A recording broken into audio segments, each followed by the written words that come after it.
Greetings, family feller. I'm not sure where to start, so I figured I'd do as I usually do and let science do the talking.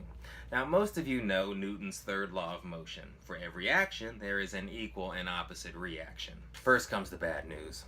I won't be making it back to Boston for Thanksgiving this year. Ron, my roommate, has been having some trouble with his blood pressure lately, and he collapsed at a dress rehearsal with his students on Sunday night and ended up in the ER. But as Newton's law would have it, something equally exciting happened. Ron proposed to me last night. We've actually been a couple since 2009. Ooh, that felt good to just come out, so to speak, and say.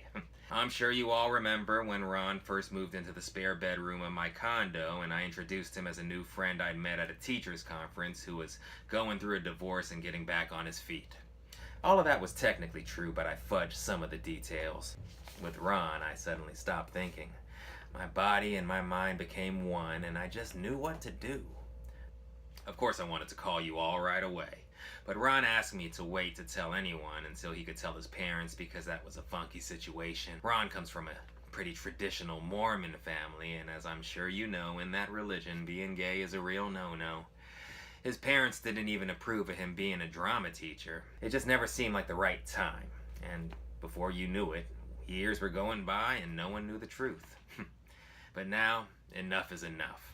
Julie and Jane, he knows you girls have always been like daughters I never had, and I hope you'll start to see Ron as another uncle too, not just the guy who's crashing in my extra bedroom. Another detail we fudge, that's not where he sleeps. For whoever takes over for me on pumpkin pie duty, my secret is that I whip the egg whites before I add them to the batter. Ron taught me that. Hey Mom, you always told me to find a wife who can cook. Love, Ken.